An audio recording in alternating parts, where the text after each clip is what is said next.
Oi pessoal, tudo bem com vocês? Eu sou o professor Walter Rocha e hoje nós vamos falar de corrente elétrica. Vamos comigo?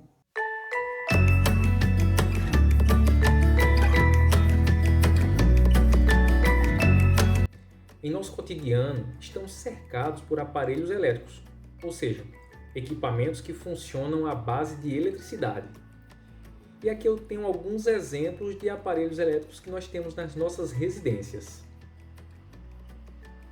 Mas qual princípio físico explica o funcionamento desses aparelhos elétricos? É o princípio da corrente elétrica.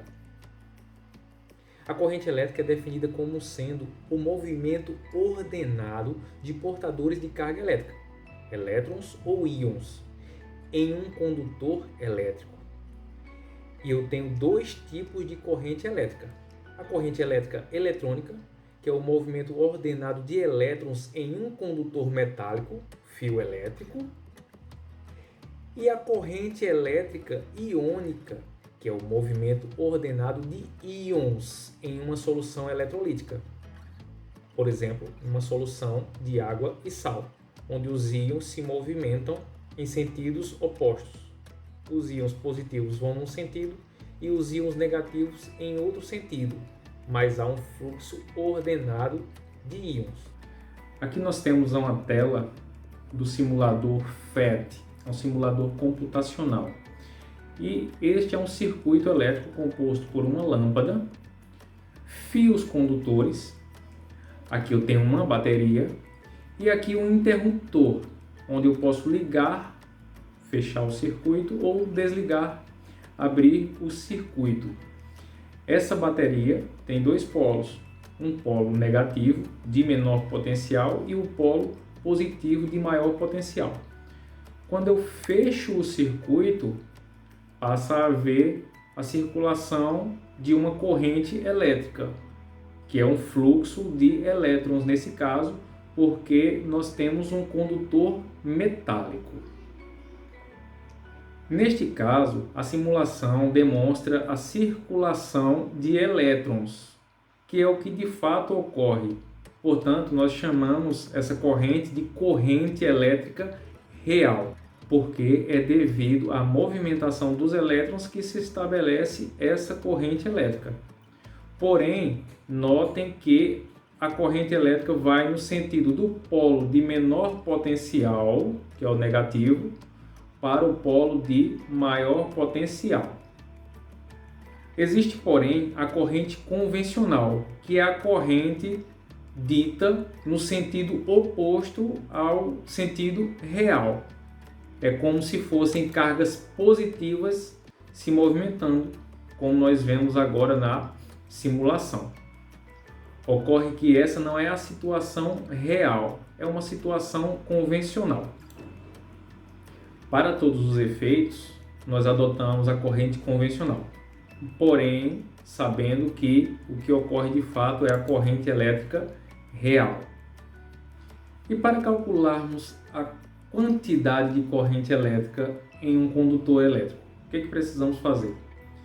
A intensidade da corrente elétrica é dada pela razão entre a quantidade de carga que atravessa uma certa secção transversal de um fio condutor em um certo intervalo de tempo. A quantidade de carga deve ser medida em coulomb e o tempo deve ser medido em segundo.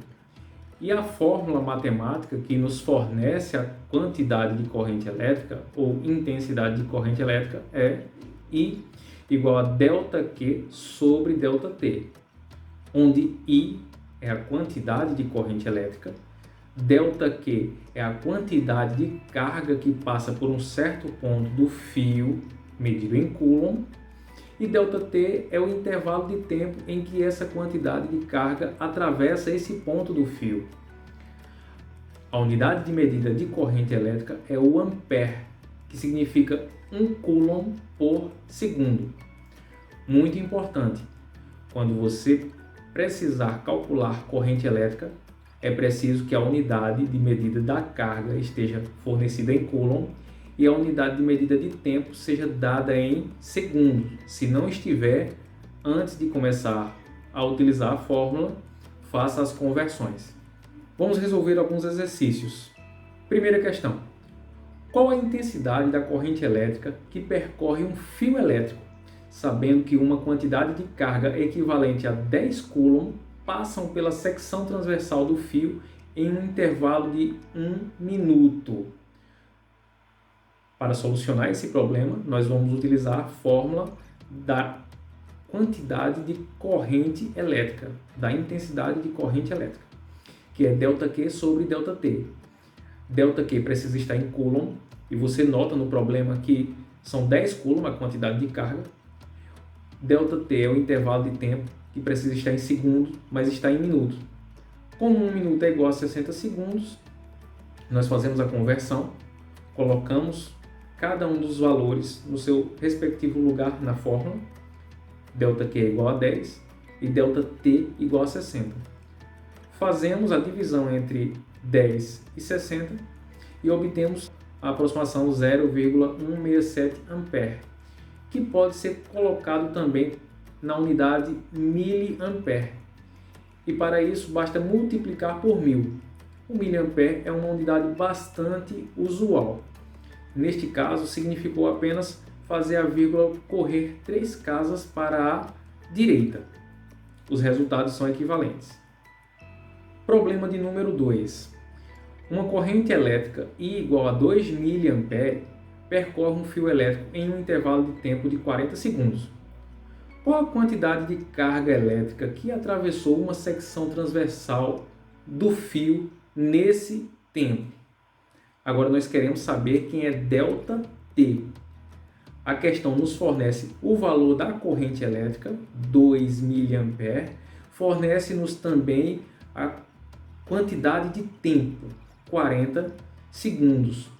Basta então substituir esses valores na fórmula.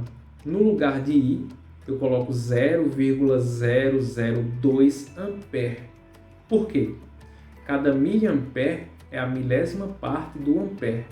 Então, se o dado me fornece a corrente elétrica em miliampere, eu preciso dividir por 1000 para encontrar esse valor em ampere. E no lugar de ΔT, como se observa, 40 segundos. Agora basta eu multiplicar 0,02 por 40, 0,002 por 40 e obtenho a carga igual a 0,080 coulomb. Eu posso também expressar isso como milicoulomb. Basta eu saber que 1 milicoulomb é a milésima parte do coulomb. Logo, para eu transformar de coulomb para milicoulomb, eu multiplico por 1000. E aí, pessoal, gostaram da nossa aula? Espero que sim. E se gostaram, curte o vídeo, compartilha com seus amigos e não deixe de se inscrever no canal. Tchau!